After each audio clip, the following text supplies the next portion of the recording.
So Iran is teetering on the edge. The authorities have reportedly arrested 100 armed rioters in a town just outside of Tehran, even as fires continue to burn and the streets have erupted and the internet has been shut. The semi-official Tasneem news agency has reported police casualties. Human rights groups count the dead to be in the dozens. And the state is, of course, digging in against these people who are causing arson and who are committing arson and rioting on the streets.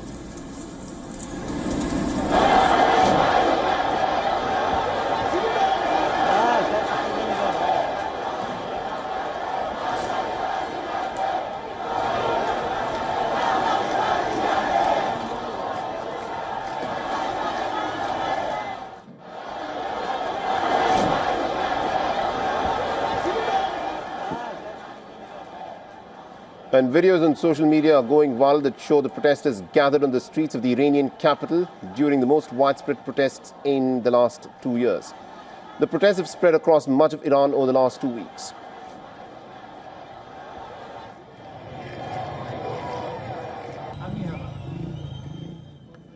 And from abroad, a familiar name is, of course, trying to test the waters. The Prince in exile, the exiled son of Iran's toppled monarch, Reza Shah Pahlavi, is urging the Iranians to go further and is calling on them to seize city centers and to hold them. And he's pressing the workers in oil, gas, energy and transport to launch a nationwide strike. Now, this is one of the most direct calls for mass civil disobedience in years as it comes as Iran is facing its most serious internal challenge in the last 3 years.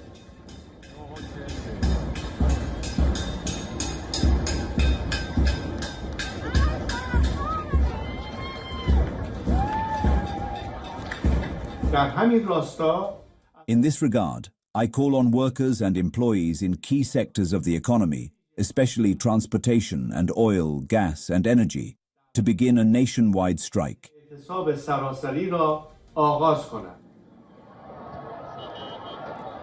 The two prize-winning filmmakers, Mohammad Rasulov and Jafar Panahi, gave a joint statement on Saturday calling a more than 36-hour internet shutdown an attempt to mask abuse.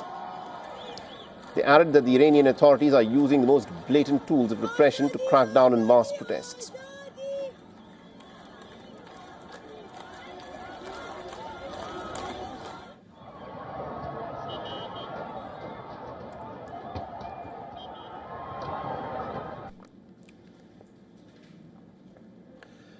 Washington for now is watching with its weapons locked and loaded, as Donald Trump has said. And Trump has said that he's not inclined to meet with Reza Pahlavi, signaling caution as the crisis continues to unfold.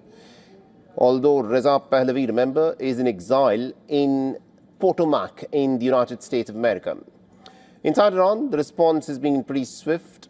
The internet has been shut for about 36 hours now. Videos show buildings and buses are ablaze. Security forces are battling these people who are resorting to rioting and arson on the streets, including in places like Tehran. Iran's Supreme Leader Ayatollah Ali Khamenei has vowed to not back down. He's accusing these rioters and people who are setting buildings and other vehicles on fire to be backed by foreign powers, including the United States of America.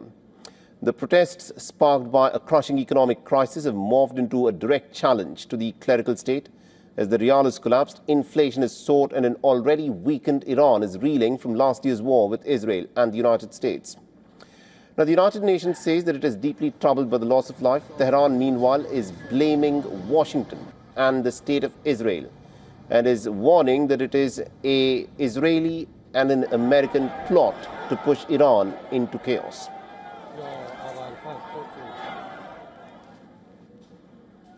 And we earlier spoke with Dr. Avner Cohen on this. He's in fact a professor of non-proliferation and terrorism studies at the Middlebury Institute. Listen in to what he had to say.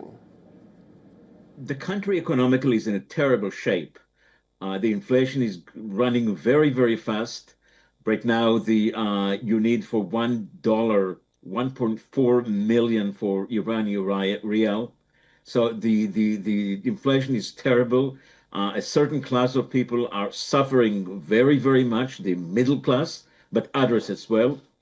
But what's interesting about this protest is that within those 13 days, it has been escalating from economic demonstrations and protests into questioning the very legitimacy of the Islamic Republic of Iran. This is something new, and this has changed, in particular in the last 48 hours. So everybody is watching, everybody's witnessing, and as you noted, there is no internet, so our touch to what has been going on is somewhat choppy in the last 48, 72 hours.